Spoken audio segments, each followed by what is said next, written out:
Okay, so let's just settle a little bit, settle our mind by bringing our awareness to our breath, our body and our breathing. A few scans of the body from the crown down to the toe with breath and awareness.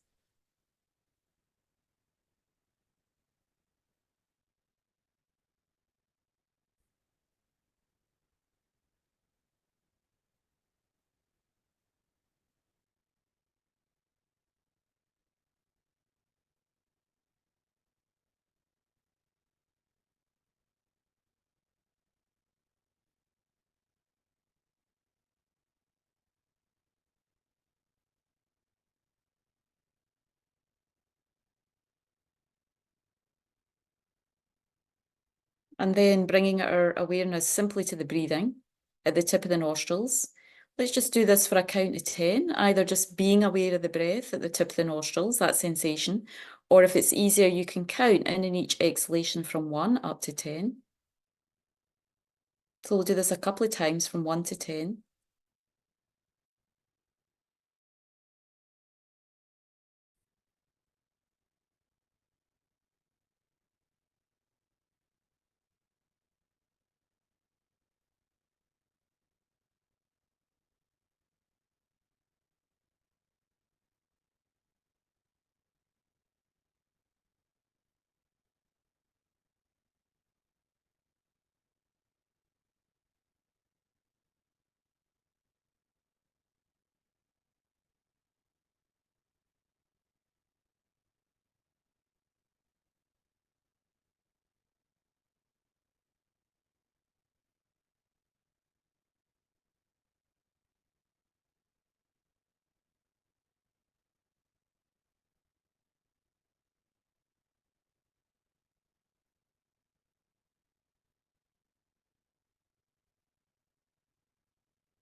And then in that more quieter space, more concentrated space, let's take a mind just to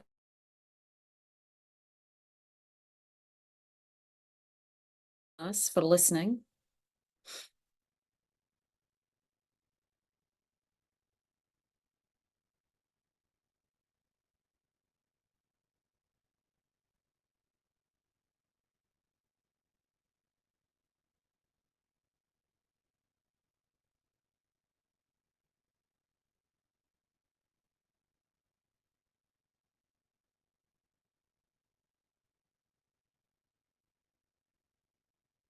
So on top of our motivation, perhaps we can think, just like myself, I think all beings are really seeking a kind of peace, On top is seeking a type of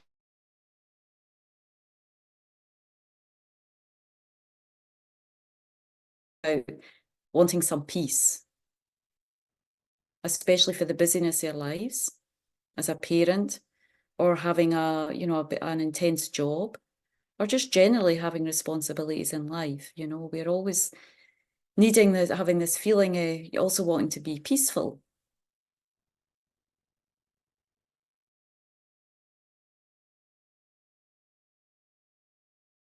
No matter whether we try to find that peace, on a high mountain, go off to the mountains to meditate, to be alone, go to the beach, just being on our own in a big, vast, quiet space. It's not really going to be the cause for us to find peace, going somewhere external outside ourselves. As we you know, develop and grow along the spiritual path, we discover that really the causes of happiness and peace are something we need to create in our minds right now, is the presence of these delusions we've been talking about in the last classes: attachment, anger, and especially the basis of all delusion, the king of delusions, you know, is the ignorance that runs through all the other kind of disturbances in the mind, you know, ignorance, grasping at a sense of self. So these three mainly, the main ones that obscure, cloud our potential for peace.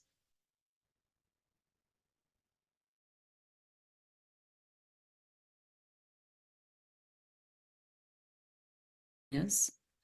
But it's something we need to create. It's something we need to create in our minds. It's a mental creation through practicing a valid spiritual path that other holy beings, great saints, have traversed and crossed. So, you know, how wonderful it is that we've met these incredible teachings from the East, that they've come to this country. We can sit here tonight, hopefully listen on Zoom. Possibly not tonight, but generally we can. You know, so we're very, very fortunate to have these kind of on our doorstep, you know. It's incredible, really, when we think about the great hardships that many holy beings had to be able to practice, that we're able to listen, reflect.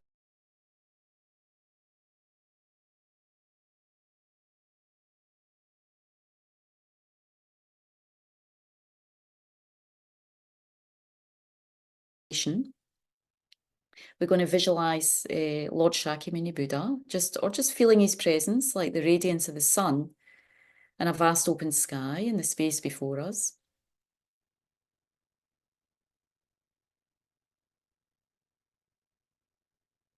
And if you have a spiritual master or guru, you can feel that in essence it's our guru or teacher appearing in the aspect of Shakyamuni Buddha on the lotus cushion, moon and sun cushion, showing his fully awakened state, and the sun and moon showing his development, what we call conventional and ultimate bodhicitta. His mind.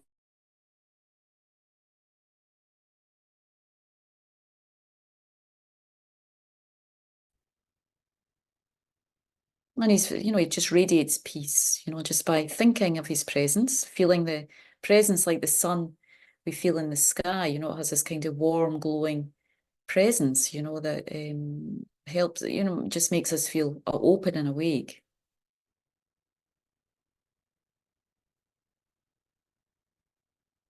Around us, we visualize our mother on left, father on right. Behind us, our family. In front of us, typically we try to imagine people we have a problem with, you know, try to open our hearts and place them in front of us so we keep some kind of respect for them, even though they're challenging in our lives. And all the vast array of sentient beings that exist, not just in this world, the animals, you know, that also exist in this realm, but there's also spirit beings, hell beings, God or heavenly beings, all still in samsara, in samsaric existence, as vast as space. We all, so we're going to recite the refuge prayer together. And if we, you know, haven't put that up on the screen for those reasons, but we can recite together, all fully taking refuge in the enlightened qualities of Buddha Shakyamuni in his teachings, in his life story. You know, we have some sense of faith in that we heard at the beginning of the class. And all his effort that he was once an ordinary being, so he put incredible effort over many lifetimes to achieve that awakened state. So we take refuge in that. And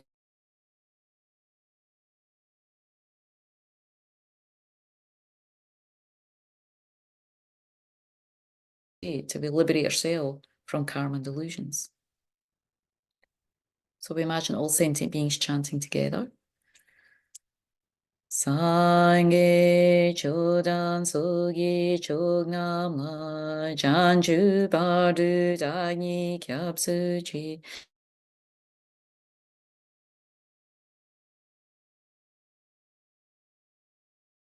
Parsho sangye chodan sogi chognamla janju bardu dagni kyapsuji dagi.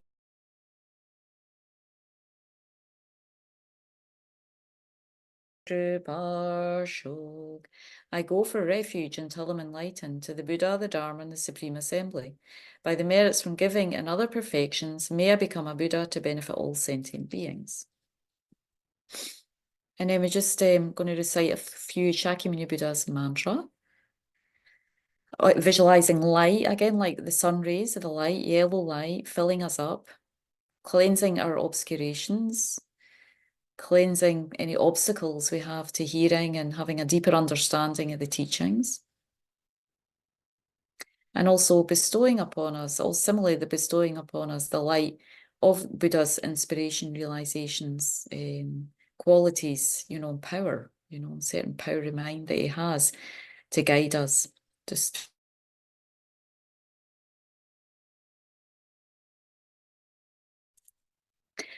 Taya tao minne maha minaye soham.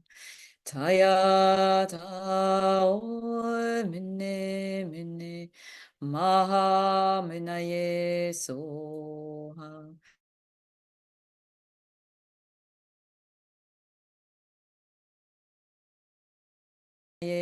Soham. Taya tao minne maha minaye soham. Taya tao minne maha minaye soham. Taya tao minne maha Taya tao minne maha minaye soham.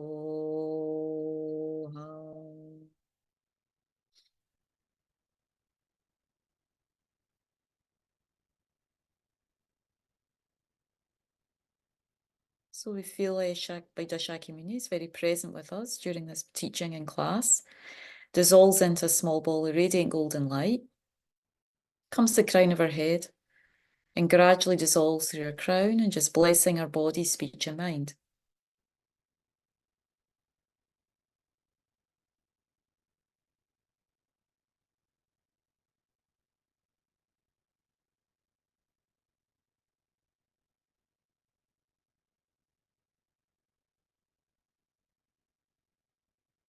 Okay.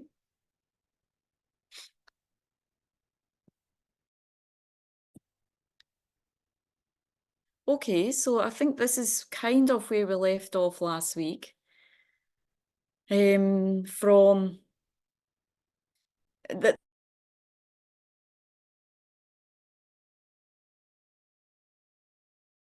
in future lives, happiness of full liberation, and the happiness of full enlightenment.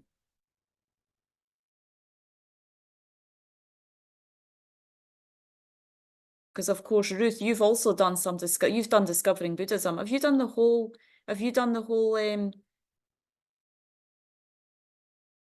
No, I have not done it all. I've done a few of the modules. I've done a couple of the modules more than once, but I'm thinking of doing it. It's going to begin again in a week or so. And I think I'm going to start from the beginning and go through them all. Yeah. Well, anyway, we all just have to keep going through it all the time. I met a friend for lunch the other day. She's also a Dharma practitioner. And I mentioned to her about the Discovering Buddhism. She says, well, I've done that already. But I should have said to her, not that she necessarily needs to keep doing the Discovering Buddhism course, But I basically said to her, you know, we do need to keep practicing. I mean, it's an ongoing life, all your life thing, you know, these abilities to understand and get some feeling with these topics it's a lifetime commitment, you know, really, you know, just to get an understanding of a few of the topics. But of course, so yeah, you know, and get a deeper, each time you go through it, you get a little bit more understanding, you know. So if you remember in the Lam Rim, there's these capable beings. Urs, the capable beings, what are they? I mean, it depends on the purpose of the being. So the first person just wants to have a good rebirth. Yes. And then the next level, you want to be out of samsara, like liberation, attain liberation. And then there's the bodhisattva who wants to attain enlightenment. Yeah, I missed the middle level, but I got. Okay. I know that you said it, but I see what you mean now. It's going out. This is another way that Rinpoche expresses it, and I think it's a nice way in a way, because in the Lam Rim it expresses it as the lower capability being, the middle capability being, and the higher capability being. Rinpoche just expresses it in a different way in terms similar, you know, but Rinpoche particularly says the happiness, because sometimes with these topics, it feels like you're really plugging away, you know, it's not easy. So, but he's talking about the three levels.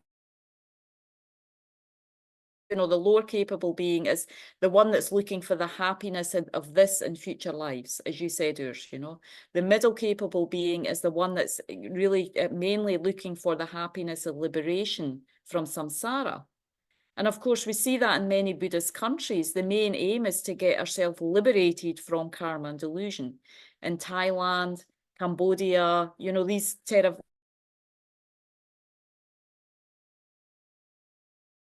the Hinayana vehicle, they're also aiming for this goal. And then, of course, in the Mahayana tradition, what we're trying to develop is this minded bodhicitta, you know, that wants to bring all sentient beings to enlightenment. So for that, we need to develop what we call the 6 perfections. You know, we need to do a lot of extra work and develop our mind on a whole other level. And at the same time, what we're doing there is we're removing subtle obscuration present, even though we achieve our own liberation from that wheel of cyclic existence. We still have a subtle level of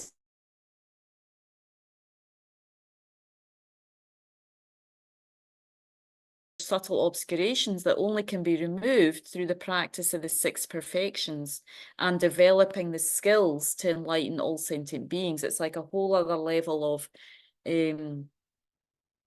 what we could say, you know, reaching out to others, awakening to others' predicament as well in a much deeper way than just having achieved liberation. So it's a higher level of development in mind. So that's why we often find in our tradition of Buddhism, this tradition compared to maybe you went to Thailand or Cambodia or other countries that practice just liberation, the teachings are, you know, they're quite different. You know, the practices are set out different because the goal is bigger. You know, there's a larger goal. So what we, you know, so felt very kindly, you know, through it, which came through obviously Lord Shakyamuni Buddha and great masters, Guru Rinpoche, who landed in Tibet, you know, a great enlightened yogi who went to Tibet and founded Buddhism in Tibet. And he was already a tantric master from India. So he brought these teachings to Tibet. And then, of course, we had Lama Atisha in the 9th century, who really developed more clearly how to practice to achieve enlightenment for us. Instead of having to go through 84,000 sets of teachings that the Buddha taught, they put together in a very succinct way, these great enlightened masters, the teachings that we could, ordinary folks, could kind of handle, you know, and practice.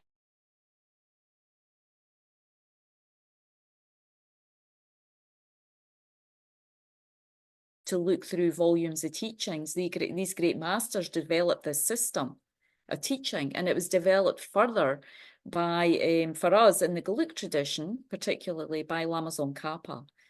When he came in the 14th century, they put it together even more clearly and succinctly how we could practice. You know, the way for us that's manageable for our minds to still achieve full enlightenment. So it was only through the great efforts. It's so many masters and beings, you know, that we have kind of on a plate, you know, in our hand, these teachings, you know, that we can just, you know, there's no reason now why we can't practice them. So the path.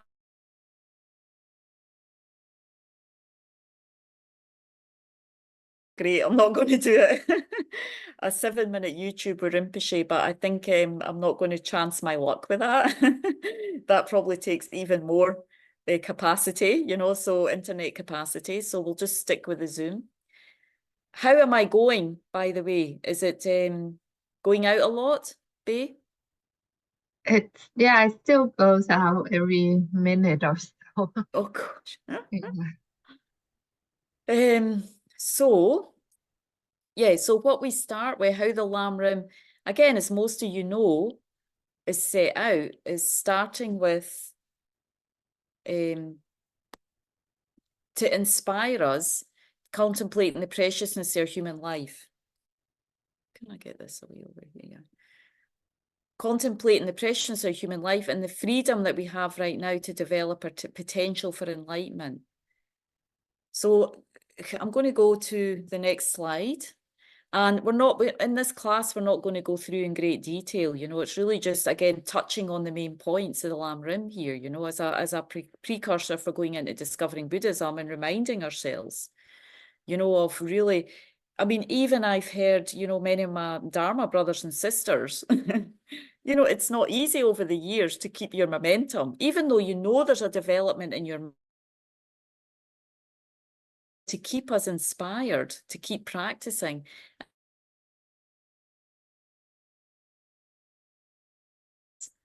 Because I haven't contemplated enough the preciousness of human life, you know, really the first 2 points in the Lam Rim, the preciousness of human life, and also how rare it is,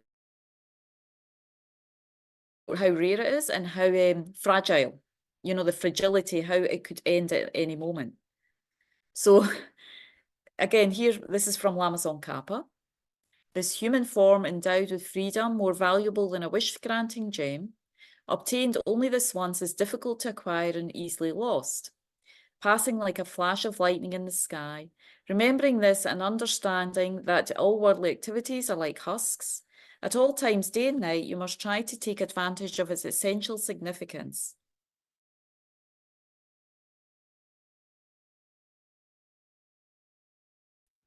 So again, this is coming from, you know, the direct realizations of these beings, you know, particularly here Lama Tsongkhapa. So, I mean, generally, I think all of us definitely feel that our life is fortunate. Would you agree? I think we or look at the news on however we do it these days, TV or online or whatever, and we can see we have a level of feeling that our life is very fortunate. We have an automatic feeling of that because of our great circumstances in our life, you know. But what we do in the Buddhist tradition is really dive into that a bit more deeply. And there's a lot of different points that we cover. But again, I'm just...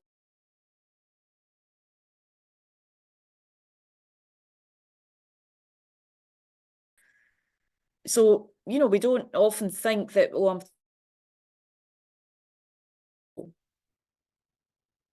Generally, that's not how we think in the West, you know. But here, the pressure, one of the main, it's called one of the freedoms, is not to be born, as we can see, in any of the other realms. Not just in the animal, there's the hell realm, there's the you know, the different spirit realms, even the God realms where they have incredible desire, but you know, desires and enjoyments, I should say. They have incredible enjoyments, but it's going to be for a limited period of time. But they don't, because of the enjoyments, they don't think to practice Dharma, you know, they don't recognize suffering. So again, each of these really are more, you know, longer contemplations that we need to do. You know, being born a human, it's not just being born a human, it's also not being born in any of these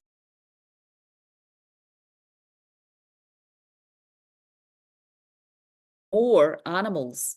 than there are humans in the world. So even alone, just doing that contemplation, you know, of what is it, you know, this requires us to contemplate what would it be like to be born an insect or a bug or an ant? What does the life really look like?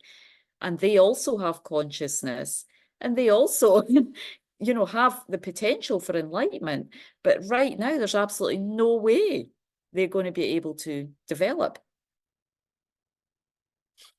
You know, so again, it takes a while. We have to put our mind, as Lama Zopa Rinpoche always says, we have to really go through these points one by one. So it does require time, you know.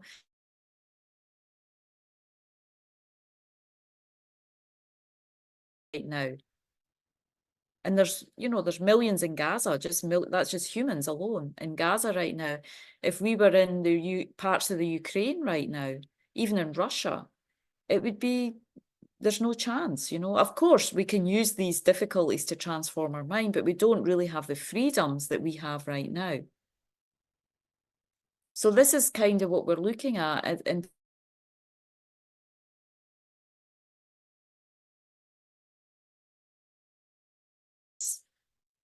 And also it's because we created that karma. So it's something to be like, wow, I'm so fortunate. We kind of should be jumping up and down for joy like we've won the lottery, you know. Freedoms and endowments. I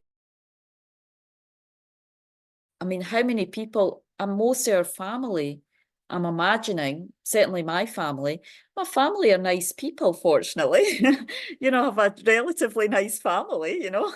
But generally speaking, they're not so open to the Dharma, you know. They don't, if I talk about, you know, they actually appreciate me because I don't talk about the Dharma so much. They said that to me the last time I went home. It's nice because, you know, we know it's in Christian tradition. My family aren't particularly I mean, we were brought up Protestant, which basically in Scotland means you can get off with not doing much, you know. You kind of had to do something. But my family appreciate me because I don't shove Dharma down their throat, you know. But occasionally when they ask me, I might get over enthusiastic something, and after a while there's a sort of glaze, you know. They don't, it's almost like they're being polite, you know. They want to, you know, ask something about my life. I mean, they haven't seen me for a few years, so so generally, even my mum, she has a slight interest, but you know, if I get too involved with anything too philosophical, she sort of glazes over, you know. So I'm sure we have that with our family, you know. And that's just, it's just because of our karmic imprints, you know. We have imprints,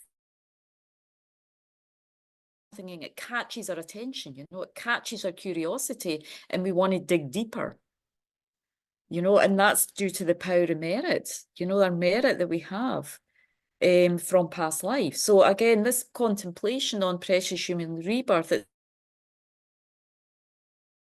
it can also make us feel,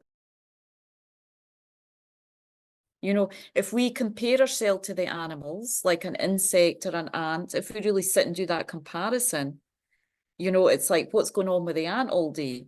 You know, they're collecting food all day. You know, they're just, you know, they're busy just with the challenges of this life. If we have a dog or a cat, you know, we can see, you know, that they're mostly, it's not that they don't have a certain kindness or, you know, sensitivity, but there's no chance they're going to be able to hear and understand any words of the teachings. It's very rare, you know, you know. Occasionally you hear of these incredibly intelligent animals, you know, who can pick up certain things, but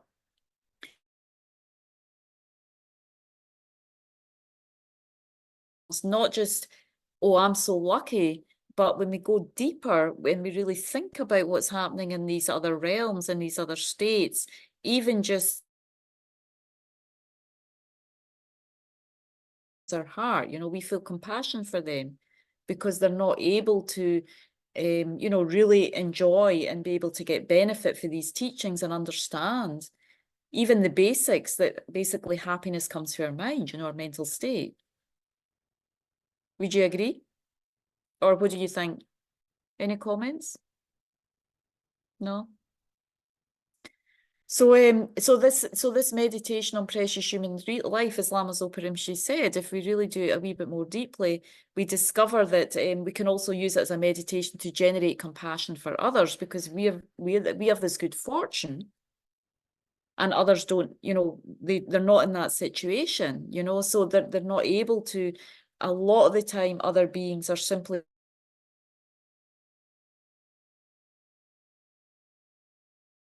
necessarily maybe have a deep interest in a spiritual path, but they might generally be quite patient and kind.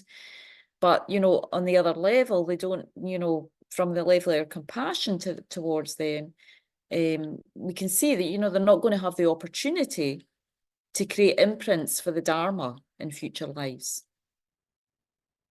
And so the more we understand kind, the more we understand, it actually starts to develop your compassion towards others, because you can recognize why I have all this good fortune, and the mind gets more and more happy when we think about these topics. And other people, they might have some of the qualities of a precious human life, you know, certainly having a human body and some kind of intelligence, but somehow they're not able to catch and capture the teachings in their mind. You know, the teachings don't have to develop their mind as a human being. You know, they're not able to do that. You know, they're just not able to develop their mind on this path and create the causes to get out of rebirth and cyclic existence altogether. It takes, you know, we should pat ourselves on the back. Thank you very much. Because it takes a lot of merit to be able to be, you know, to hear, to have an understanding of the teachings, to be able to feel that, yeah, enlightenment's possible for me, to certainly to understand, you know, to have some feeling for karma, you know, some understanding of karma, you know, controlling my life right now, you know, my past karmic imprints. What I'm living off in now, it's like some well, we're living off our past karma, you know, that we've created. Bank of our mind, you know, and that's what we're living off in. Enjoy, have all the enjoyments, to live in a country where there's right now no war. Right now, you know, we have democracy.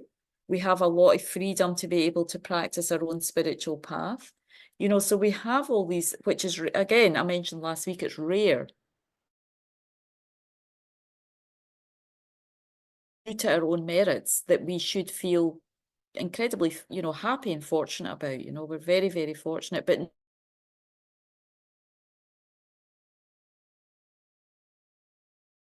upper savings in the bank.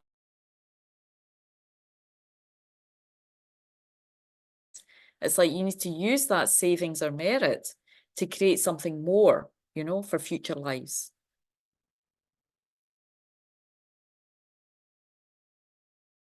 A little bit around precious human life, to recognize what we have and have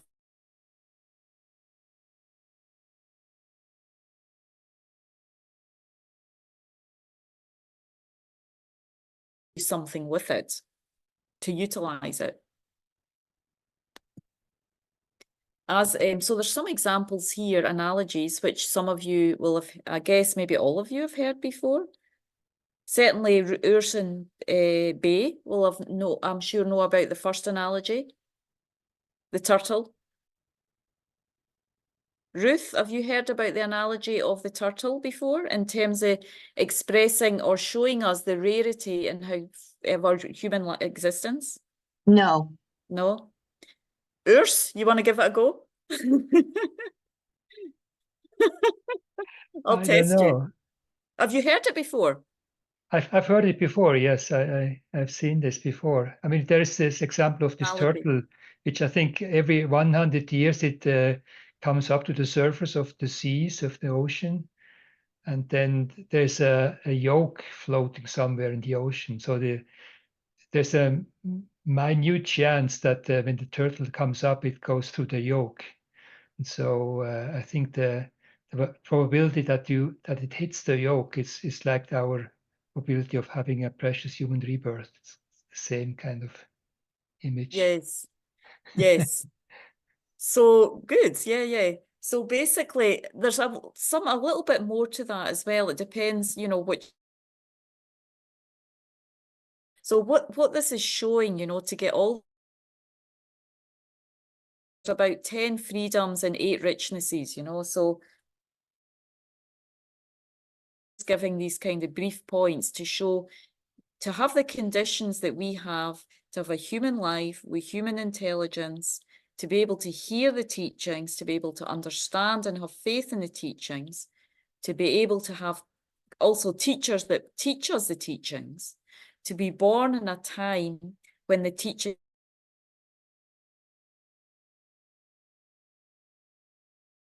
disappear. And there's no teachings in the human realm, you know, because we don't have the karma or merit. And also to be able to have, to not be born in the hells or the animal, these other realms that we can be reborn with, than there are in the human realm. So, sorry, putting that all together in a nutshell, you know, this, then when you do that contemplation, what this expresses is the essence of that. So the turtle is showing that, you know, like us, you know, he's in the turtle lives in the depths of the ocean. And that's us saying that most of the time we are in the lower realms. Right? Most of the time we're in the lower realms. But every 100 years, the turtles swim.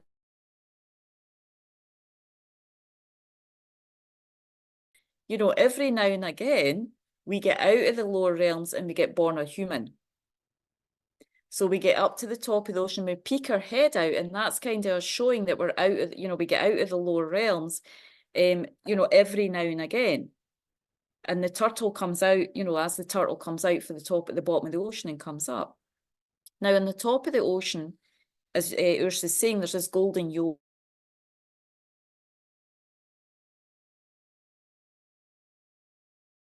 Sense the Dharma teachings. So the turtle coming out of the ocean is showing that, you know, every 100 years he comes up for the depths, the depths of lower realm, he pokes his head out, and that's just showing, okay, we've got a human rebirth. But of course, the way, you know, it's like a vast ocean, and it's, Urs said, it's all over the place. So the chances of us, you know, that us as the turtle meeting that yoke and putting our head through the yoke is like, it's hardly anything, you know. So, and especially the yoke showing, not just, you know, of course, the turtle comes up and he's, you know, he gets a breather from the lower realms.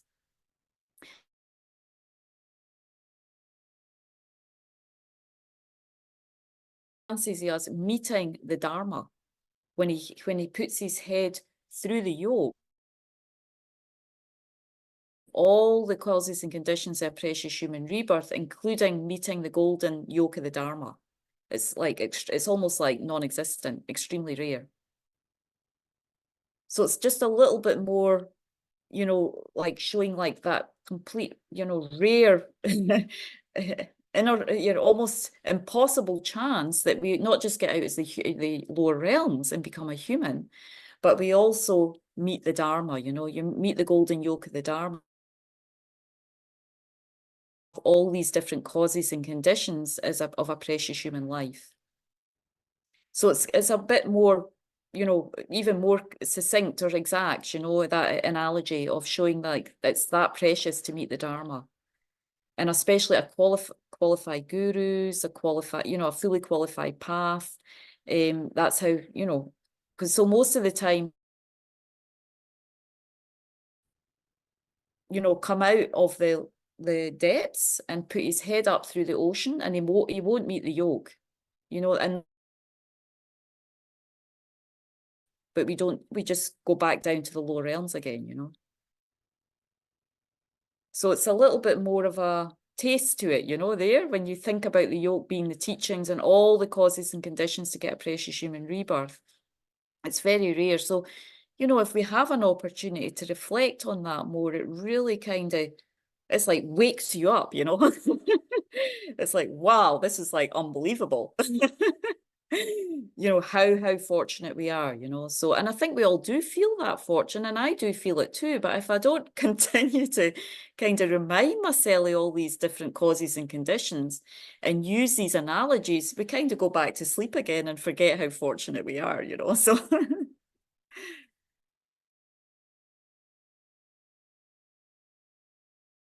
analogy is just showing how kind of rich we are. And again, it's this showing this kind of quality of the golden yoke, meeting the yoke of the teachings.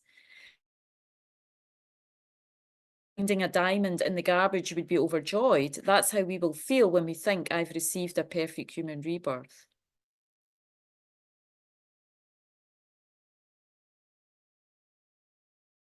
Imagine if you win the lottery. You know, you all of a sudden feel this like, wow. I mean, before then you think about all the other suicidal sometimes after they win the lottery because all the responsibilities that come after that. But you know, that feeling if we win $1 million or we've won, you know, like some we kind of feel this spontaneous joy in the heart, you know, I'm so fortunate. So again, that's kind of how you feel when we do this deeper reflection on a precious human rebirth. And that's really what kind of the spiritual path here, the beginning in the Lam Rim, because we need that energy to move through and that awareness to move through the, you know, because as we move into the Lam Rim, each of the realizations get harder, you know, they get harder to generate, you know, harder to feel. We're kind of starting to really move into working against the delusions. So we need to carry this energy, joy and inspiration. You know, the Buddha's just given us something to think about so we can get on with the rest of the path.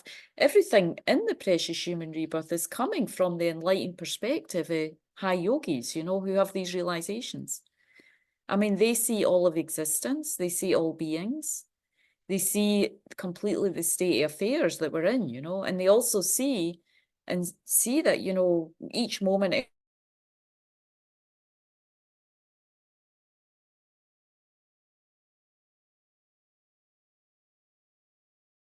like that who didn't sleep or rest. And when you were there with Rimshi, you didn't get a lot of time to sleep or rest, you know, because his view, and also when Rimshi taught, I mean, he would teach for 6 hours, 7 hours, you know, not much pee-pee break, you know, and then that would be like that for nights sometimes on a row, because from his view, you know, from his enlightened perspective,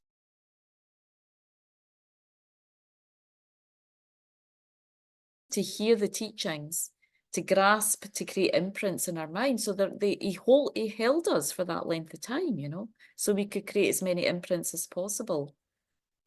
So even though it feels like tough, view of like, that it's just coming from pure compassion, you know, who they see that we have this opportunity, you know, and there's kind of no time for rest, almost. So that's because it's just their wisdom. That's how they see us, you know, they see that we're so fortunate, you know. So what I wanted to do, I think most of you are aware of it, but what I find very helpful to go over these topics, maybe I'll just, hold on. I don't have my camera on. Let me just, where's my camera?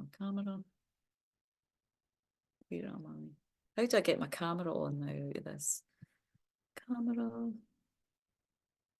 Anyway, the book that I'll show you at the end, but the book that I just wanted to mention was, I don't know, I think you and Urson Bay are probably aware of it. Ruth, I'm not sure if you're aware of it. It's called the Lam Rim Year book.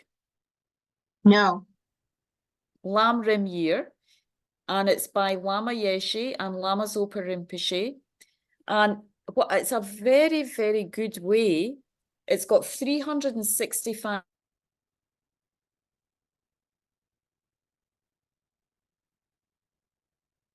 CBC. Urs, you probably attend that as well, yeah? I mean, we have the Monday meditations with Venerable Katie. She goes Yes, through this book, yes. yes, yes. So I'm just mentioning to Ruth, you know, that Venerable Katie on a Monday goes through the Lamrim Year Prayer Book, and there's 365 days. So the idea is every day you do a short contemplation of human life. There's about 10, you know, up to 10, 15, 20 days on each of the topics of the Lamrim. And they're very short, summarized teachings by Lama Zopa Rinpoche or Lama Yeshe on the Lamrim. So one of our students, senior students, Alison, she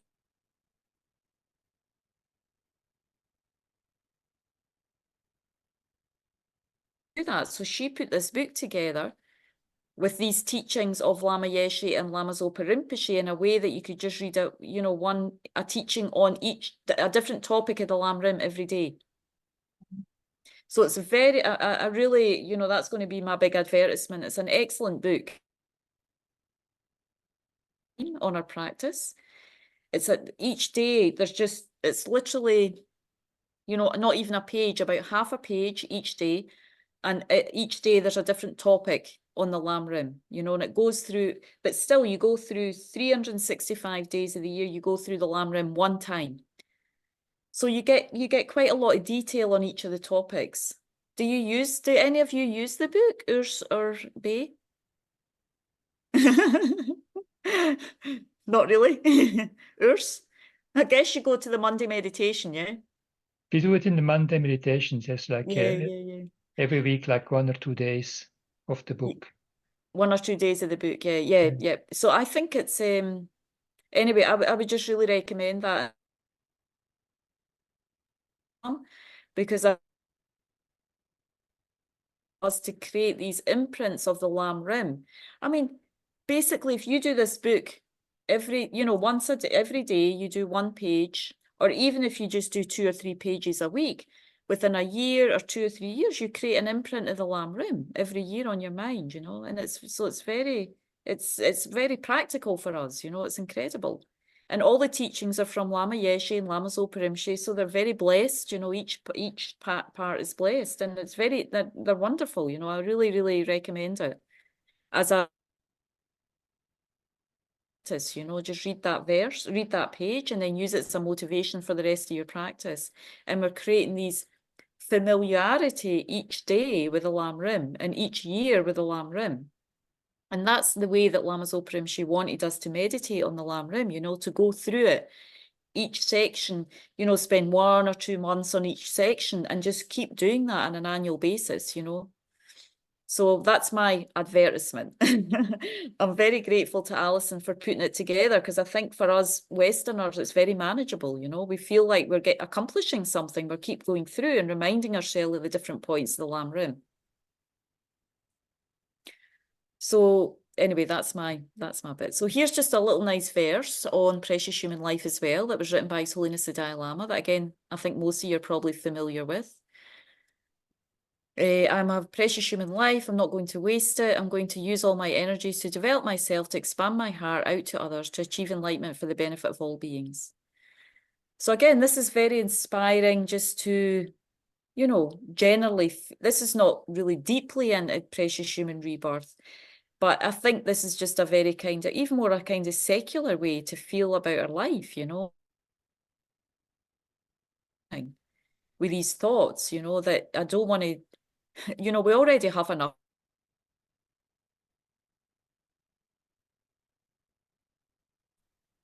As much as possible, using these contemplations on precious human rebirth to inspire our mind, to really make, you know, keep our mind in a good place each day. You know, we have this, you know, right now we're the turtle with a yoke, we're head through the yoke, you know. We don't want to go, you know, we want to keep it there, not just in this life, but we want to really create it for future lives. You know, we want to be that turtle in the golden yoke. We need that for a few lifetimes to achieve enlightenment, you know. So keeping that strong determination to keep our mind positive, you know, to continue to listen, reflect, in our daily activities be as good as possible. Protect our mind for anger and negative states of mind.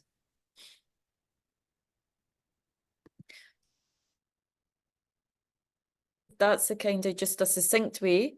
So how are we going with the internet? Is it kind of unbearable? I want to check in. Is it getting too much? It kind of works. I mean, sometimes you break off, but we get the meaning, you know, we can kind of Okay. extrapolate between the breaks. Yeah. I think it's okay. It's okay, Ruth? Okay. Yes. Yeah, so the first topic, again, really the first two topics in the Lamrim, the first one gives us a lot of joy and happiness when we think about it more deeply, being about that, like someone who's won the lottery. That is literally the feeling that one would have when we meditate in precious human life. I mean, even the turtle, can you imagine? You keep coming up for the ocean every 100 years and you're never catching that yolk. And then all of a sudden it's like, oh my God, my head just went through the yolk, you know, you'd feel overjoyed, you know. So it's a bit like that, you know, it's like, wow, I did it already, you know. So it's kind of that feeling that we want to get from the contemplation.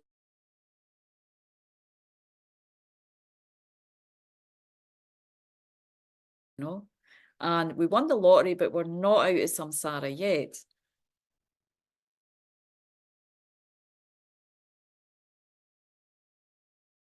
Having a precious human rebirth. And by Pabonka Rinpoche, where he says, you know, achieving a precious human rebirth is like going up a mountain with a boulder. You've got this huge boulder and you're climbing up a mountain with it. You need to get to the top with this boulder.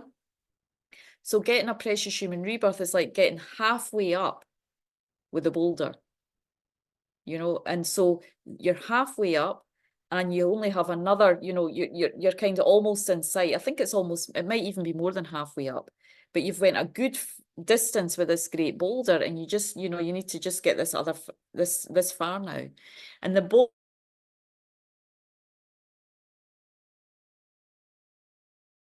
of our karma and delusion. And we're kind of halfway, you know, we've come out of the lower realms. We're not at the bottom of the mountain, you know. The mountain's showing the peak of enlightenment we need to reach, you know. And the carrying the boulder is like we're up halfway up the hill with the boulder of the karma and delusion, and we just, you know, once we get to the top, we can put it all down. You know, we've reached the top. So that's another analogy for feeling that we've got so far, and we don't want to fall back down. Rim is the path to keep us going to the top of the mountain, and when we get there, the boulder's like, you know, we can put it down, we've reached the peak. So that's another analogy from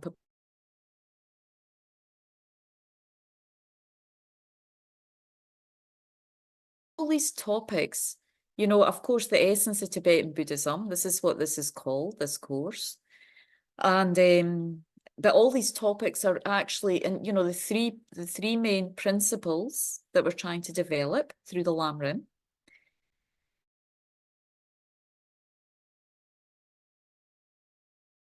Kind of wisdom realizing emptiness. These are our three goals, put in another way. So all of these preliminary meditations and contemplations are setting our mind up to develop renunciation. So precious human life, you know, we need a lot of energy and inner feeling, you know, grateful, gratitude. We need this joy, you know, to practice in the path. So we need to and that comes through recognizing how fortunate we are with all these freedoms and richnesses. So the next kind of sort of obstacle in the mind that we need to deal with as we're developing this mind of renunciation on the path to that is contemplating the uncertainty or the fragility of our lives. Again, if we go back to this quote by Lama Tsongkhapa, this all kind of comes together in starting to develop this mind of renunciation. The human form endowed with freedom, more valuable than a wish for golden gem, obtained only this once, is difficult to acquire and easily lost. So easily lost here is kind of pointing to the fact that, you know, we can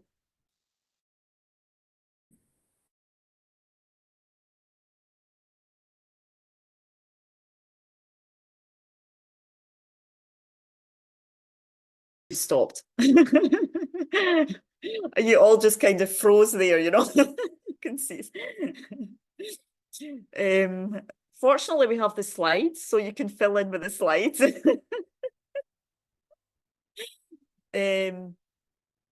You know, so yeah, so the easily lost is pointing to one of the points in death and permanence that, you know, in reality, so our mind keeps telling us, even our emotional world, even I think our intuition, all the levels of what we think and feel right now, still, I mean, of course, as we get older, we're more aware of death, but still, we still feel like we're going to live somewhere quite far.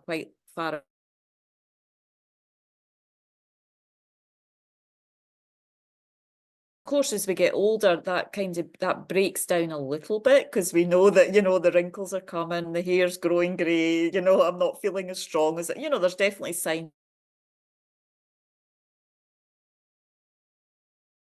But still not really, you know. We still think, but death will be 5 years away. You know, even if we get to 70, death will be 10 years away or 15 years away. It's always somewhere far away from us mentally, right? Would you agree still? And that it doesn't change that much when we age, you know, unless, of course, we're doing these things like, you know, my retirement and my this and my that. Slight indentation, but not much. So, but in reality, that's that kind of feeling of permanence. First of all, it's a delusion, because, you know, everything is changing moment to moment. Our body, our mind, our feelings, everything, phenomena. You know, we're not in touch with any kind of level of impermanence of phenomena.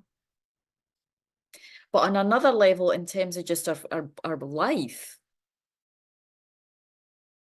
%, you know, the reality is we could die at any time, you know. There's so many conditions for death, you know. I mean, especially disease, COVID. I mean, most of the people who died during COVID, I think, had no idea that that's what was going to happen to them. You know, hundreds, thousands of people died. They wouldn't have expected that the year before, you know. For example, my brother's wife has cancer now. She's in her mid-40s. She has 2 young children, you know. They didn't expect that a year and a half ago. You know, so, I mean, there's so many, I mean, that we're going to live to be a ripe old age, you know. And even if we do, as we get older, it's not so easy to practice. Our mental faculty, we don't, you know,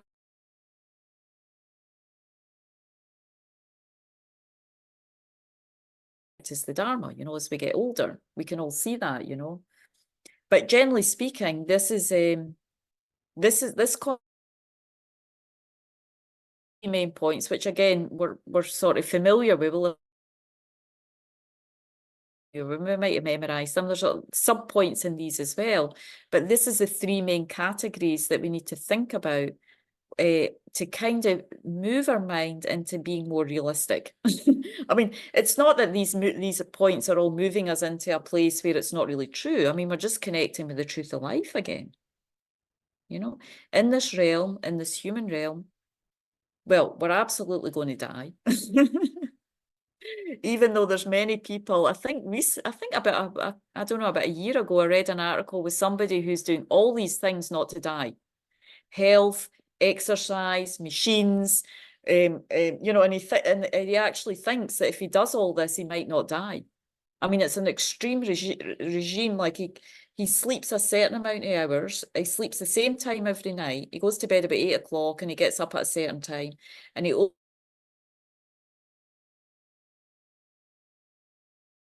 I mean, it's this.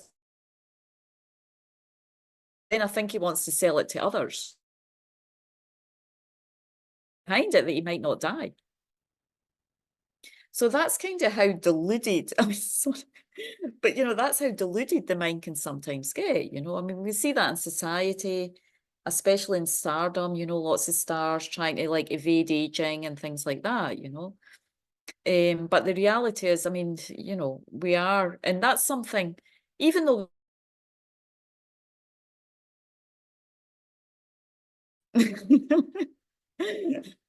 We don't, we kind of know it on a certain level, but it's not a deep.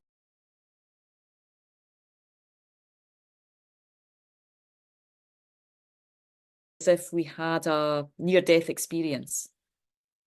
Sometimes when, you know, people who have a near-death experience get very much slapped in the face with the fact that they're going to, you know, they're going to die. And it usually does have an effect on their life, on their motivation for life. So the time of death is uncertain. So we, you know, as I say, I have, I know quite a few. I mean, certainly as we get older, you know, Venerable Pemo passed away. Did you ever, I mean, I know Bay, did you meet Venerable Pemo? She was a nun. I mean, okay, she was in her 70s, but I went to lunch with her about a month before she passed. She was a senior nun in our organisation. Urs, you would have met Pemo. She was a very eccentric character. And, you know, this year alone, I've had, you know, we've had quite a few Venerable Pemo, I met her for lunch about a month before she passed, and she had a few health problems.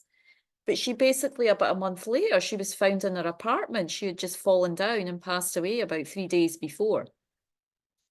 And I was, somebody sent me a Facebook message and said, we can't get, Pemo was on Facebook all the time during COVID, because that was her way to keep in touch with her Dharma community, because she lived on her own.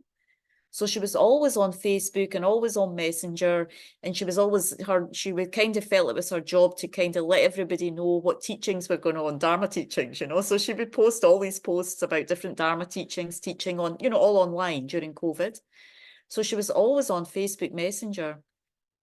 And someone sent me a message and said, her groceries were still sitting outside her apartment for a day, and she hadn't answered her Facebook Messenger. And I was like, we kind of knew immediately something was wrong, you know. And so anyway, they broke down the apartment door, and she had fallen down about 3 days before. So again, you know, even though I meditate on these things, and even though she was 73, you know, I mean, for us now, that doesn't seem so old as we get older. When I was young and I had somebody passed away in their 50s, I thought, okay, that's fine, you know. You didn't, but when you get to your 50s, I mean, 60s, 70s, that's very young, you know. So, I mean, so we were all, we shouldn't be, but we were all kind of shocked, you know, because she was literally just on social media a few days before, you know. She'd only not been on it for about a day or 2 days, you know, when she.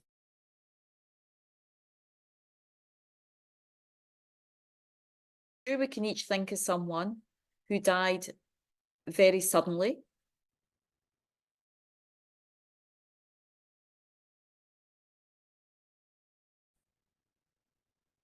I mean, all these killings that happen in America, can you imagine, you know, these mass shootings? I mean, there's no question they went out on the street just, you know, they went to the store for something, they went to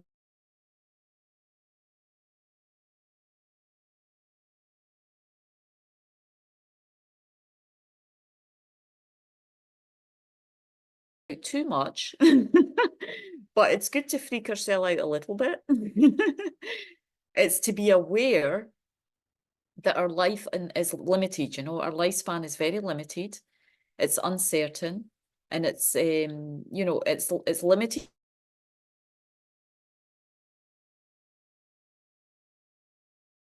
How long we have got in this world, you know, it's very, and that kind of helps to break down. What it does is it breaks down that feeling of permanence that we have all the time. That feeling that death's very far away from me, or at least it's in my, you know, if we're in there, when we get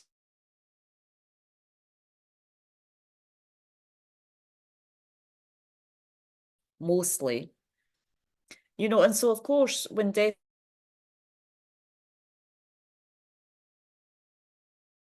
whether it's sudden or we find out we have 3 months, a year to live, we're kind of prepared, you know.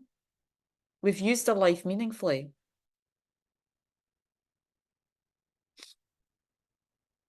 So, I mean,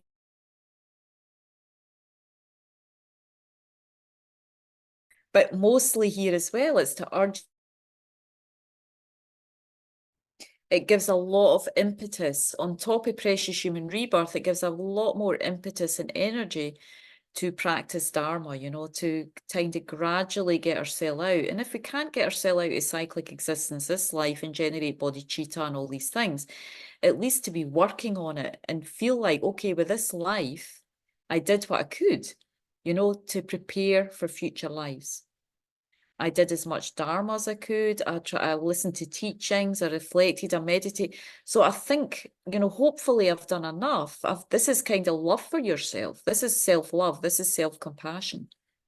You know, I've done what I can to kind of set myself up as a, you know, as a preliminary practitioner, as the first lower capability being. I feel like, okay, I've done what I can to, you know, to prepare for future life. You know, I've done my best in terms of being a good human being, but also kind of to take care of myself for future life, to take care of my mind. We must have done that to a good extent in our past lives. Yeah? Do you feel grateful to yourself for your karma this life? Urs? Do you feel that? So sometimes, I mean, you have to think about this. You know, it's not natural. It's not how you think normally. You have to really cultivate this attitude. You do, exactly. Yeah, yeah. Because it comes and goes, yeah? What about you, Bea? Do you feel a sort of gratefulness for your life? For Yeah. your... Yeah, I've been thinking about it a lot. Mm-hmm. Yeah, very much so. Good. Anything particular you feel grateful about? Do you want to share or not really? A lot of it is like what you mentioned, just to be born as a human and to meet the Dharma, the time that the Buddha has taught, and there's still Dharma exists on this earth, and to be able to receive the teaching, and to have the interest in the Dharma, because in this day and age, it's you know, it's just for me to have that natural interest. It's kind of, I guess that's my good karma. Yeah, yeah. Yeah, so that's what I contemplate a lot nowadays. Yeah. Yeah, I mean, it's good for us as Westerners to feel a sort of confidence in that, you know. I feel, because I know there is this tendency as Westerners to beat ourselves up and do and all that stuff, you know. We do have that, some of us have that, we're very good at that, you know. We have that habit. So when that comes up, rejoice, you know.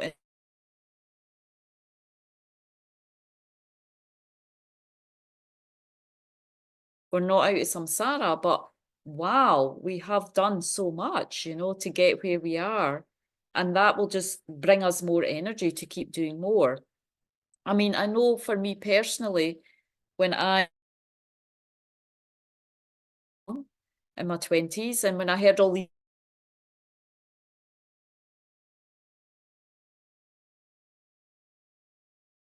life, you know. I mean, I sort of really was very grateful to my past life, you know, and of course this life too, but very grateful whoever created this. But, you know, just to have all these conditions and to meet such a great being like Lama Zopa Rinpoche, you know, so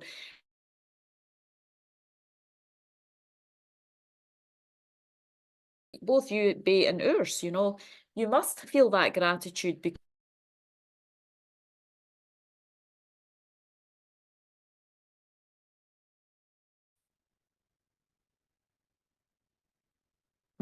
so thank you. We couldn't hear the last part. Venerable Angie. Oh, I was just saying that, you know, I would imagine both of you must feel that, some sort of gratitude of the Dharma, of yourself, you know, because that's what gives energy to want to serve in the Dharma, you know. Feeling like how fortunate we are to have this, and I want to be able to offer this to others. That's really coming from some of that reflection on the precious human rebirth. Ruth, do you feel a general gratitude in your life?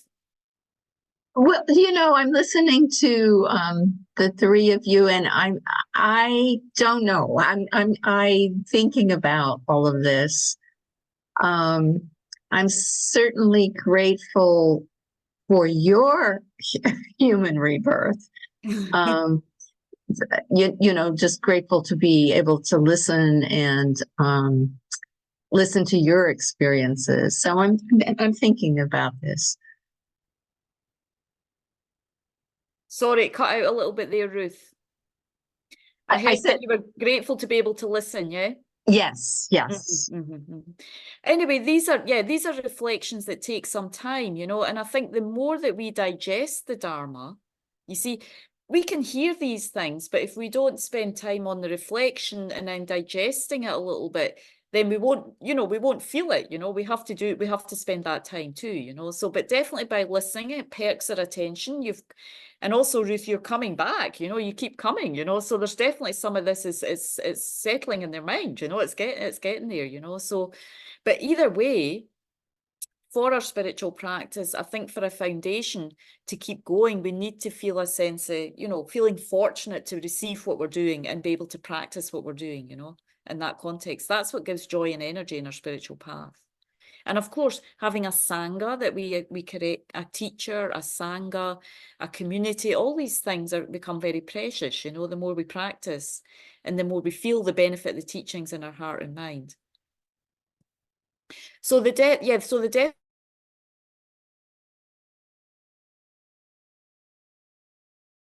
you know, because again, we don't have time in this course to go over deeply in that. But just to give an idea from Lama Zopa Rinpoche, from this Lamrim book,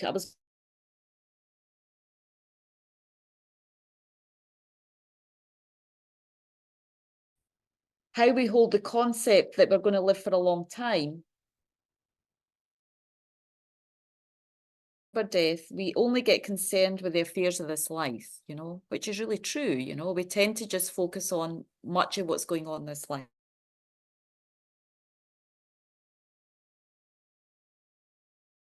Matters. We know logically that we must die, but sometime in the future, and we think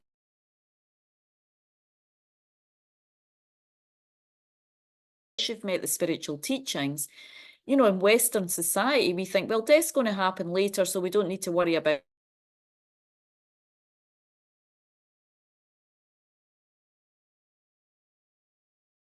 like that, you know, then nothing really gets done, you know. Yes, we focus on the affairs of this life, but nothing, you know, so our own problems. So what happens is when we don't remember death and impermanence and we don't do some mind training on that, we don't start to develop our mind in dealing with problems and dealing, you know, working with our attachment, working with our anger. So when problems come, we get kind of overwhelmed, you know. So even when life is going smoothly, because we don't remember death and impermanence, we just don't remember the Dharma, you know. We just don't remember to practice Dharma. And we don't have a lot of time or energy to meditate. So basically, the Dharma is postponed through not... So again, this is kind of a bigger incentive here. We've got precious human life. But next we have this next more difficult contemplation of death and impermanence, because this is the one that really, when we think more deeply that, you know, in reality, you know, I mean, what would happen if you went to the doctor? This is kind of how we're trying to get with this death and impermanence contemplation. That if we went to the doctor and they said, you know, you have some terminal sickness, you've got 3 months to live. I mean, our mind would be quite different, right? We can put ourselves there. So it's almost like you're trying to meditate on these in a way like this. You know, imagine I was told I had even if it was a year to live, or I had 3 months to live, I had a month to live. How would that change our life? And so when you meditate in death and impermanence, when you automatically your mind goes into that place. My death is certain. I don't know when it could, I mean, it could happen next year, it could happen next month, it could happen the next year. So everything, you know, kind of spiritual matters become much closer, you know. They come close here, you know, Dharma practice. And again, in the wider context of I've had beginningless lives, my mind is I haven't developed the power of mind to control death. You know, so when I die, certainly, you know, if I have good karma, that will protect, that will be good. That will help me as I go into my next life, you know. So this is, again, this is the lower capability being. The best I can, you know, as a lower practitioner, you know, we're not quite on the level of being able to be liberated for samsara yet. What we're trying to aim for is just taking care of our karma. So certainly if we knew we had a year to live, we would be much more careful, and automatically I think our mind would just be much more careful about, there wouldn't be so much, you know, we'd be less attached to things. We get less upset by things because we're naturally let go of appearances. You know, we naturally, things that would, there's a feeling of, you know, we're going to leave, you know, we're not, that we could leave at any moment, we could part for our bodies for any moment. So our whole view of life becomes quite different. This is kind of what this meditation on death and impermanence does. It gets us realities of life, you know, what becomes more purposeful and meaningful for life.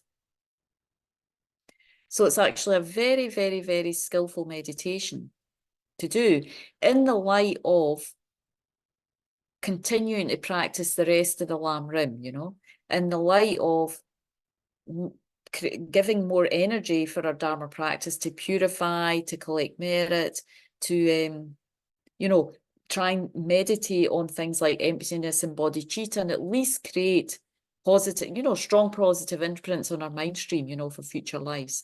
Because if we look at the situation we're in now, we definitely did that in past lives. So if we continue to do it in this life, we're kind of taking care of that means we have so much compassion for our future lives. It's the best compassion you can have for yourself, is taking care of, you know, on the minimal level, is which I'm going to go into next, is taking care of your karma. In the lower scope of the Lam Rim, we start with precious human rebirth, impermanence, getting a feeling of the fragility of this existence, the uncertainty of existence, trying to feel that in our heart and really feeling like, well, what is meaningful now? But in the light of understanding the whole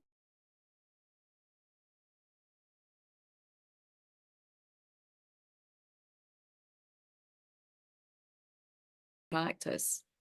So death and impermanence just makes everything much more clear, you know, our life purpose. And, you know, clear in terms of the time we've got left. And also, I think if we meditate on it, when we do find out we're nearing the end of life, you know, we'll be prepared. There won't be so much confusion or trauma or, you know, unfortunately, my sister-in-law who's passing away, I remember Venerable Renee, well, this is another example. Venerable Renee led, I think it was maybe Ruth, do you know Venerable Renee? He's a very, very, you know, he's a very sort of well-known teacher, good teacher, very good teacher, meditation teacher in this organization. I know who he is, but I don't know. Yeah. Anyway, he's an excellent teacher in this organization. He was a teacher. He lived here for many years. You know, he was a resident teacher at Vajrapani. And he told me, I think one of his teachers said to him, it'd be very good to lead a week's retreat here on just meditating on,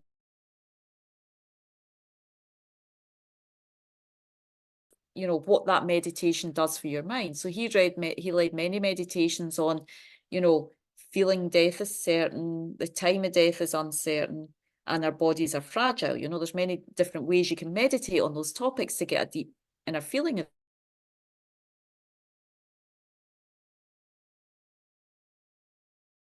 okay, I have to practice Dharma, you know, because that's the most meaningful thing to do. That's the conclusion you come to. But somehow, you know, so I don't know how many people were at the retreat, but at the end of the retreat, he connected with one of the students, he told me, and one of the students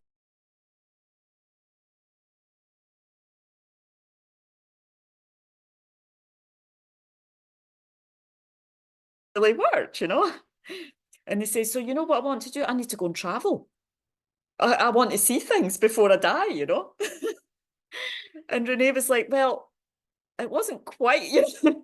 So I think the person had definitely done the meditations and got this feeling like, wow, I could really die. You know, that's the purpose.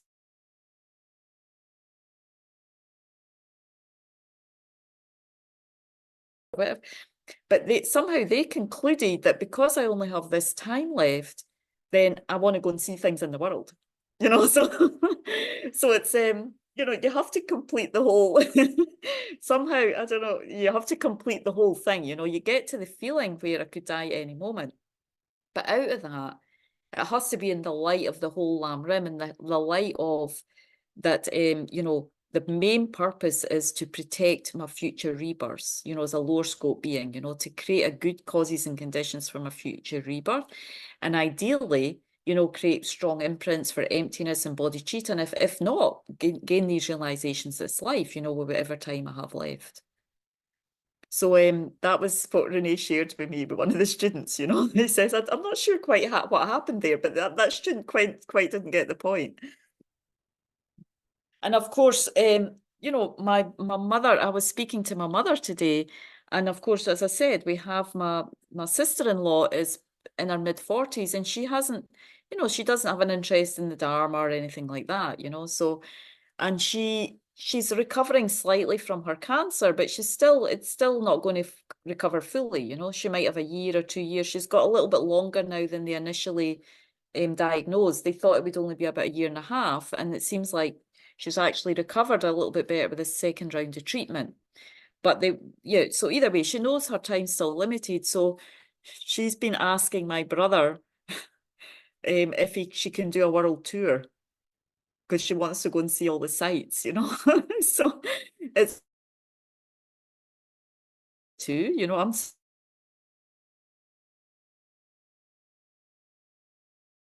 you just have this life, you know, and that when you finish this life, that's it. Then, you know, naturally you think, well, I'm going to want to see the world. And that's very much her her outlook, you know. So but it's certainly not going to be me that says anything different, you know. She's not open to anything else, and that's fine, you know.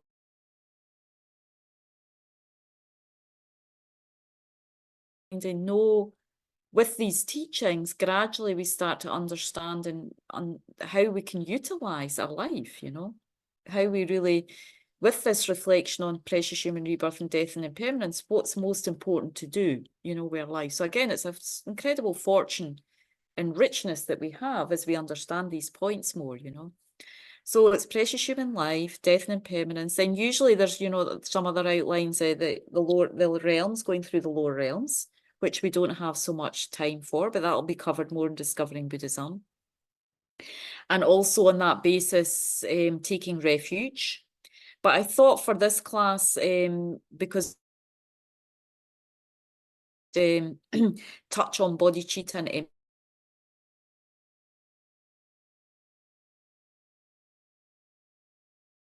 the middle scope, and that's what I touched on now is so for the happiness of future lives, the main thing we need to do is take care of our karma.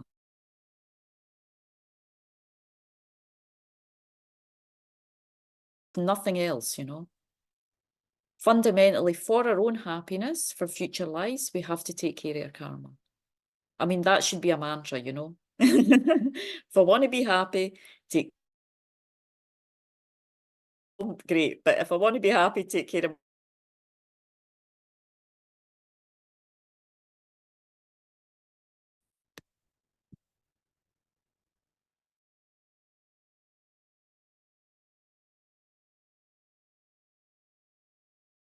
hatred and ignorance lead to suffering.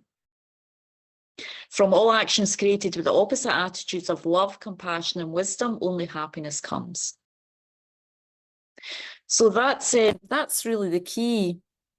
The key for the you know, lower realm, for a lower capacity being, you know, is to kind of really, as much as possible, cultivate positive actions. And we all know, well, at least you know, a couple of us will know this verse. This is a key verse that we find in a lot of the prayers that we always do at the start of the teachings. Lama Zopa Rinpoche used to always have us, when Lama Zopa Rinpoche taught, we would recite this praise to Shakyamuni Buddha, and he would always have us stop and reflect on this verse. You know, there was 2 verses, and this is one of them. Do not commit any non-virtuous actions. Create only perfect virtuous actions. Subdue your mind thoroughly. This is the teaching of the Buddha. So that's in a nutshell. Everything else that we study on this path, all the Lam Rim, is basically getting to these 4 points, you know, how we do this on a daily, moment-to-moment basis, you know, not committing any non-virtues, trying to train our mind in that, training our mind into creating only good virtue, happiness. Subdue your mind thoroughly. This is really going into the points of, you know, meditating on realizing emptiness, you know, really starting to work on the ignorance and the thicker delusions in the mind. So completely subduing and pacifying them. And then, you know, and then of course, you know, on the Mahayana vehicle, we want to develop this mind of bodhicitta, you know. So these are the teachings of the Buddha, you know, so this is the essence. Certainly the first 2 are the essence of what we want to do and as a lower capable being, you know, trying to really develop the causes of a good future rebirth, good future rebirths, you know, as much as possible, avoiding, you know, negative or difficult rebirths. So the main way to do that is to practice, you know, in our lives, in our daily lives, really being aware of what the 10 virtues are. And even Kajala, I don't know if you remember,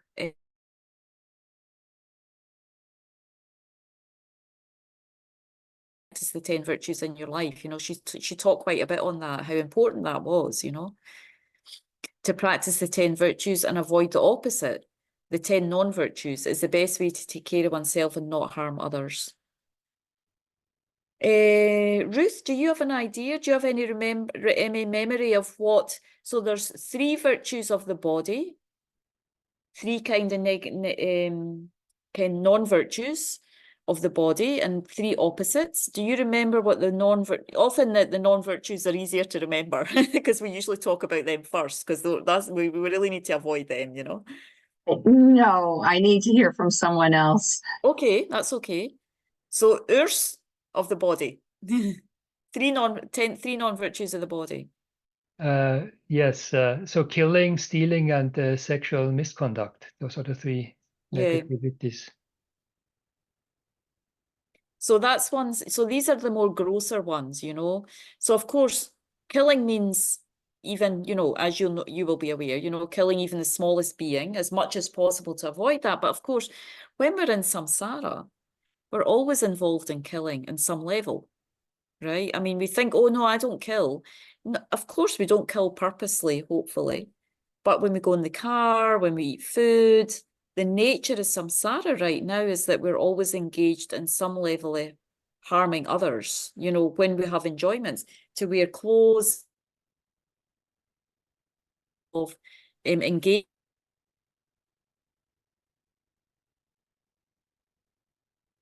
Can't avoid killing completely.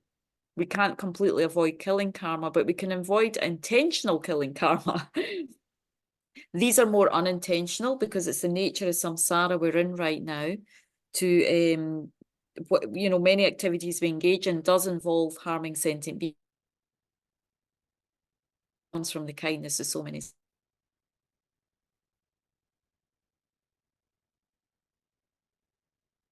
Develop some renunciation of samsara when we think about just the fact of having this human body means that we are engaged on a level of having to harm others to sustain the body. But here we're talking mainly about, you know, purposely not killing, purposely not stealing, and purposely not harming others with our sexual conduct, you know.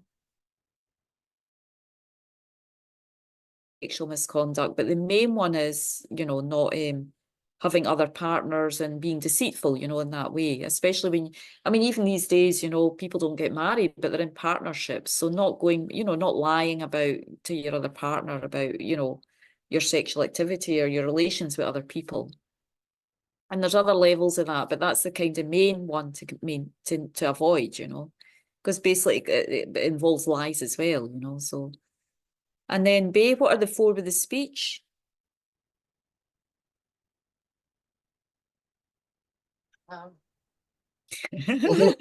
Lying, and Yeah. harsh speech, idle speech, and I forgot the other one. That's good. Gossip. Oh, idle speech, gossip. Divisive speech. Divisive speech. Yeah. Yeah. So there's lying. Yeah, lying. So lying's tricky. It's like they're all a bit tricky, you know. The gross lying's obvious, but sometimes, you know, we can lie to cover our own reputation a little bit or something, you know, small things, you know. So we always, I mean, you know, main thing is to watch your motivation, but mostly speaking, yeah, lying. Divisive speech. So that means when we talk about others, someone in a way where we want to divide others, you know, creating division between others with our speech. And harsh speech, so really strong, kind of harmful speech. Harsh, I mean, I think most swearing these days is really harsh, you know, personally. Some people say, no, it's okay, it's just how we talk. But I think there's always an edge to, you know, most of the ways people swear, you know. And the other one is gossip or idle speech. So that one's a tricky one. That one's really tricky. Because, you know, the real meaning of it means speaking about anything that's not Dharma. So I shouldn't laugh, but, you know, that's kind of, it's like, we could say sort of meaningless speech, you know, maybe we could put it that way, or just chit-chatting about things that don't have a lot of meaning, you know. So that one's more difficult to protect, you know, definitely. And then there's a three of the mind. I mean, I think there's a lot more of the mind, but this is the three main ones. Urs, what's the three of the mind? I mean, there's wrong view. There is, I think, covetousness is the word, and then ill will, or yeah, harmful thoughts. Yeah. So covetousness. So coveting others, you know, mentally coveting other people's possessions or anything, you know, any other sort of mentally coveting it, something that doesn't belong to you.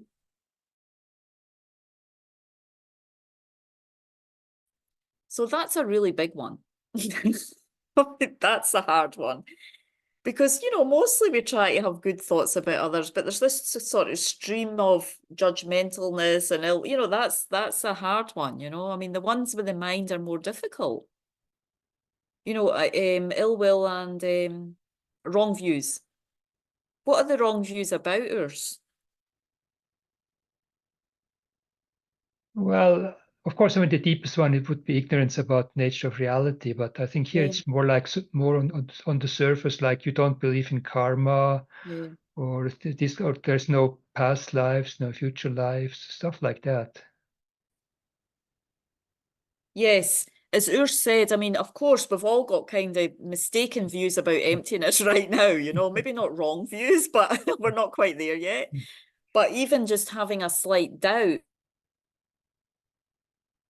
that's like, wow, wow, wow, you know, that's amazing. As Rinpoche would say, you know, we're just so fortunate even to doubt how things appear to our mind, you know,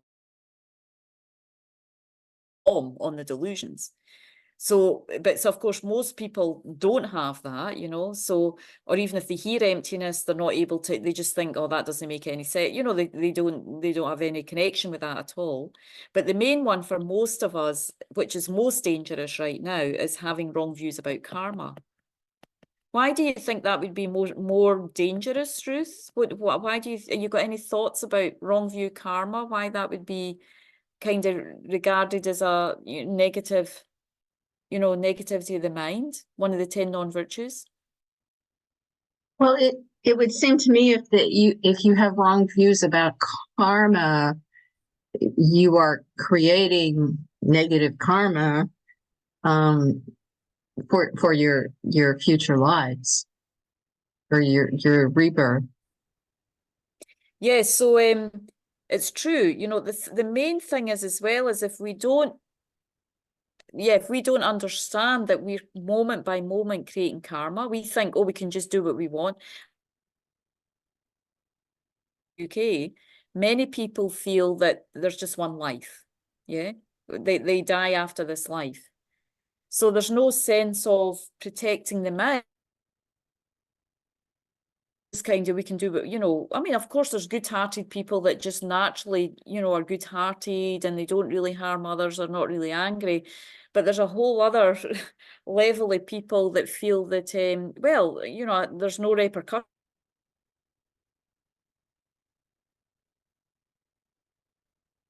Heavy, the result of that is that you usually create a lot of heavy karma. So it's called a non-virtue because it's really dangerous for your mind, because you're just creating all this as you say, just creating all this negative karma because you have no idea that you're creating all these seeds for future suffering. So it's like one.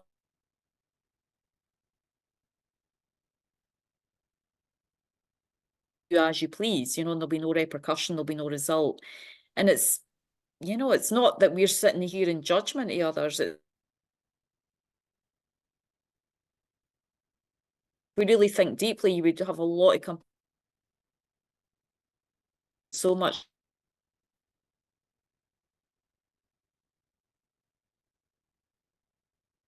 And we try to feel like, well, how much am I protecting? We see others create them. The idea is to try and have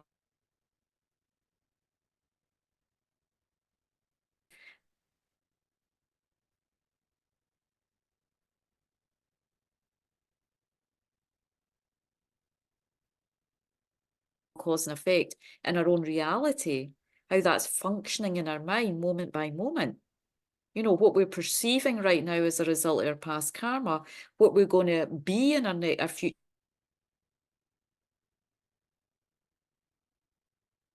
We're creating right now, you know. So the more we feel that, and you know, maybe even some realizations or insights, as Lama says, the more energy we want to change and improve, that much more we want to ourselves. This is the best way, you know. And also ideally, you know, we don't sit in judgment of others. Well, I'm such a good person, you know, I'm doing all this good karma. No, ideally, others become an object of compassion, because then we see, you know, they're just creating more incredible mental unrest.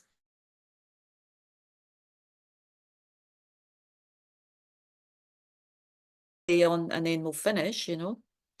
And this, is it here? Just touching on the 4 outlines of karma. It's not just that we create a seed and then we get the same in future lives. We get a result similar to the cause. But because of the nature of karma, there's these 4 outlines or 4 natures of karma. And the last one of them is that karma increases. Just like we plant a seed in the ground, you know, and you water it and you put soil and you do all these things. So, you know, our delusions and our, you know, the nature of our mind is that the seed doesn't just sit there and just ripen in something similar. It's a similar result, but it's a much bigger result, because karma increases in our mental continuum. Karma seeds increase. So in terms of negativity, that's, you know, super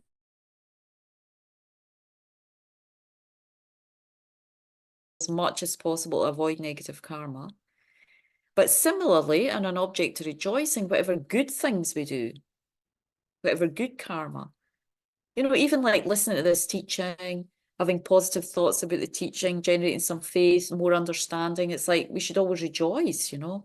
Every time we create a good karma, it's incredible if you rejoice in it, because that just ripens the seed into something more, you know. It creates something more powerful, because either anyway,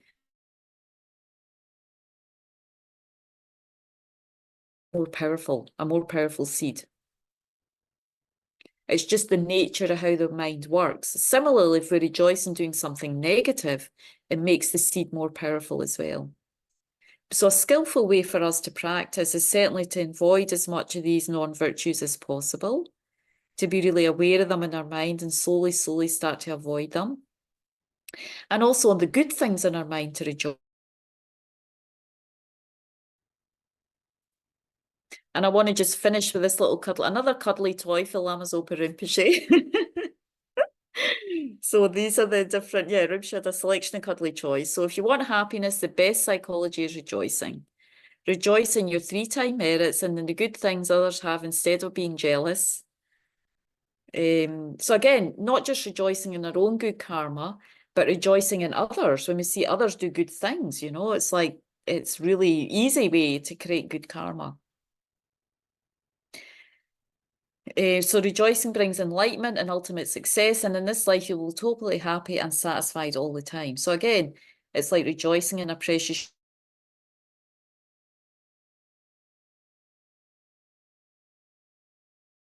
do any sort of good deed, and also rejoicing in others, you know. So that's it's a really, really important practice to try and do that, you know. So, and it gives a lot of energy to continue your spiritual practice. One of the 6 perfections on the Bodhisattva path is this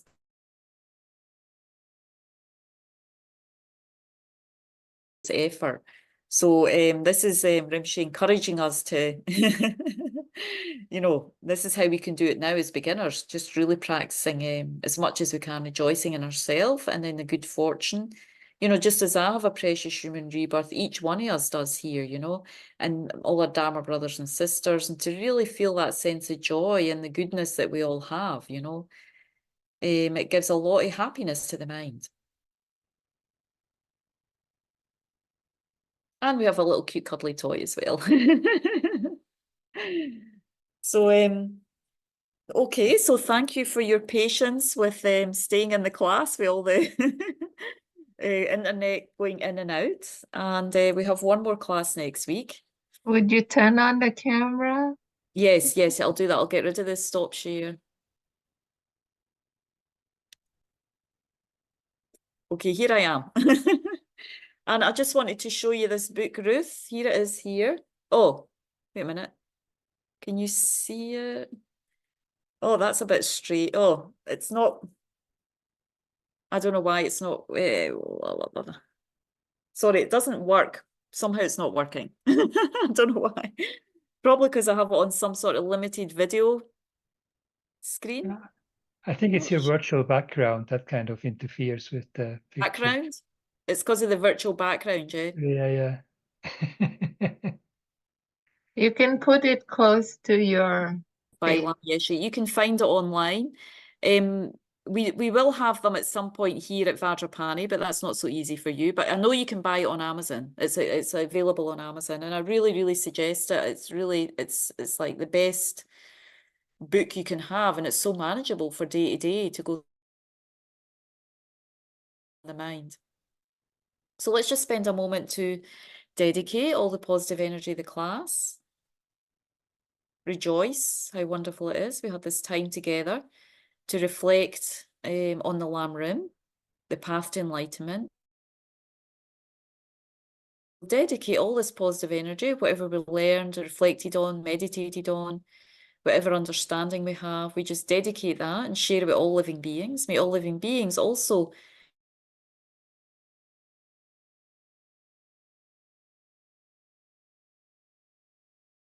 teachers, find teachings that really develop that in their heart and mind, and eventually achieve all the peace and happiness up to enlightenment.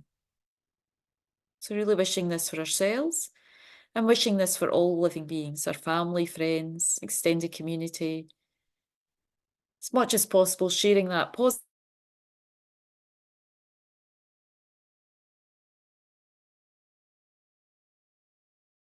conditions for that to ripen in their hearts and minds.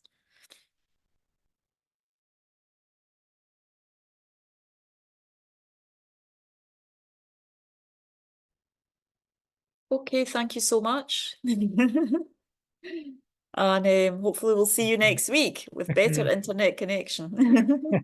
Thank you, Angie. Okay, thank you. Thank Thanks. you, Angie. Thank you. Bye. Bye. Leave.